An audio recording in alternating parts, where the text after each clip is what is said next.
Hi and welcome back to my channel. This is Too Cute for Cancer and my name is Jody and I am living with stage 4 metastatic breast cancer. That's a mouthful. I've had so many people recently that are newly diagnosed with cancer and their family members are asking me, who have been struggling with cancer for 20 years, 10 years being stage 4 metastatic breast cancer, to kind of give them ideas of what to do that could help, their loved ones that are suffering with this wonderful disease. And I say that sarcastically just in case you don't get it. So that's what we're going to do today. Today we're going to talk about how you can help your loved one, your friend, your spouse with cancer. Okay? So the first thing I kind of wanted to go over is someone who's newly diagnosed and possibly going through treatment, most likely chemotherapy. And I would suggest getting a chemo survival kit, and that's what I call them. Okay? And each survival kit has to kind of match the person's personality, their need, their preferences. It can't be generic where you just put a blanket and some slippers and chocolate and some magazines and woohoo, there you go. That's a nice thought, but this is a better way. And I also suggest that maybe you get like 2 or 3 people to go in with you to do this chemo survival kit. I think it will be more meaningful and you can get more quality items that will be more helpful to the person. So first off, I would start with a nice cozy blanket, but not a big blanket to where you're dragging this gigantic blanket that fits on a king size bed around, but something doable that can wrap up in a little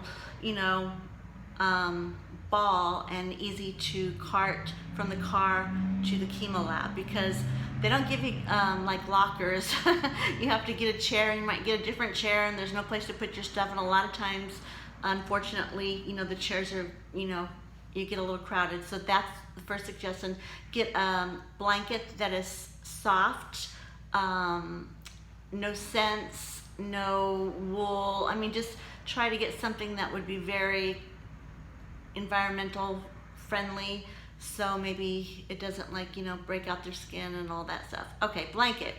A lot of times while you're sitting in the chair, you are allowed to bring your iPad or your smartphone.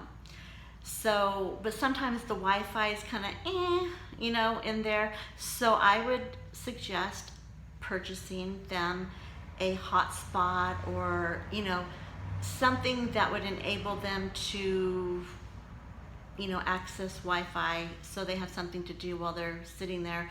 And then another thing is, I'm like app crazy. Now I'm going to give you 2 different ideas, because this one's more for someone who is tech savvy, maybe not for your 80-year-old grandma, but somebody who is younger and more, like I said, tech savvy. So maybe possibly, like if they have Instacart, Amazon, all the shopping methods, give them a gift card to, for online shopping, because number 1, shopping is therapy, right? And they might have needs, like they might need to, oh, are you kidding me? I am so sorry. We live on a busy street, can you tell? Okay, anyway, so,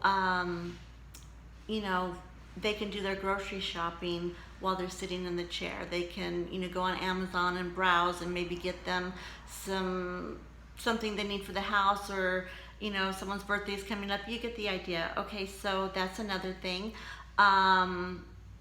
Books are okay, but keep the books very simple and not really in depth, because a lot of times while you're doing chemo you get very sleepy and it's hard for your mind to concentrate. So something, maybe quotes of the day, inspirations.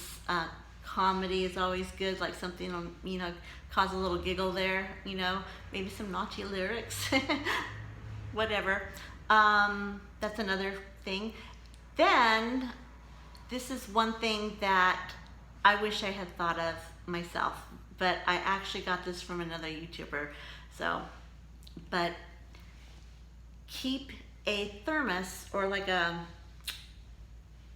this is where chemo brain comes in, a canister, where you can keep cold stuff, and just put that in there, because it's known if you chew ice before your session, during your session, and after your session, it can prevent mouth sores. Now, I have not tried this, but I have talked to several, and they say it absolutely works. So there's a tip for chemo about the mouth sores, but for the survival kit, that is a great thing to have, something they can put their ice chips in. All right, a journal, some fancy pens, but with the pens, make sure they're not markers that smell. Nothing with a scent. No scented candles, no perfumes or body sprays or anything. Not for your chemo survival kit, okay? Because basically, all of that just makes you sick. So just kind of be thoughtful about scents, things that could break people out. Make sure it's hypoallergenic. You get the idea.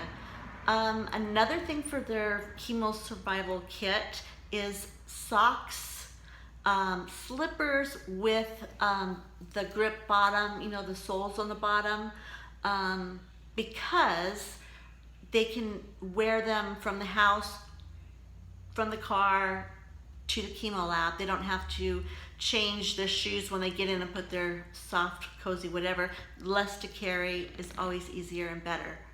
So that's my tips for someone who is going through chemo, a newbie, and that would be my suggestion for a survival kit. Now, this one's gonna go kind of quick.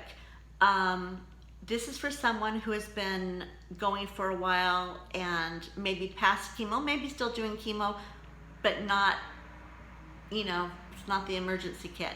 This is for someone who is, like having to take off work for a year to go to doctors and follow up, even if they've already been, their scans have been clean, okay? And again, if you get more people in on this is really good. Figure out, like, maybe pay someone's electric bill for 3 months, 6 months while they're going through treatment, or just, a designated time, and that gives them a little breathing room. Because in 1 month, I added up, just for myself, I added up like, I don't know, it's like $460 every month just for co-pays and prescriptions, and just, the time off work, the back and forth, to the doctors, the gas, everything. Just that's the bare minimum. So you can imagine, how expensive it can get to have cancer. So that grocery vouchers, housekeeper, but don't do a housekeeper like, I'll come clean your house. That's a nice thing, but most people don't want you in, they don't want anybody they really know to come and clean their house, because it's just embarrassing, and you don't want embarrassment on top of feeling like crap. So a maid service would be good. And not just once, but maybe like every month, you could get a group of friends and then take turns going back and forth. So those are my suggestions to help someone with cancer. Another thing is, let them bring up what they want to talk about. Don't constantly be asking. If you're curious about a treatment they're doing, write down the name and then Google it, because it gets really exhausting for that person to have to repeat over and over what they're doing, what they're not doing.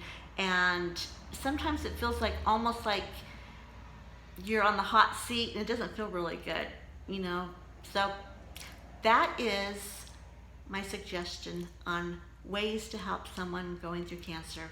All right? Now, this is super important. If you like my content and if you are interested in following me, click subscribe and ding, ding, ding, ding, the bell.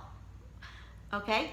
So then you know when the next video is coming and you don't miss out, and who knows, I might have something really good. All right, you guys, take care. This was Too Cute for Cancer, signing off.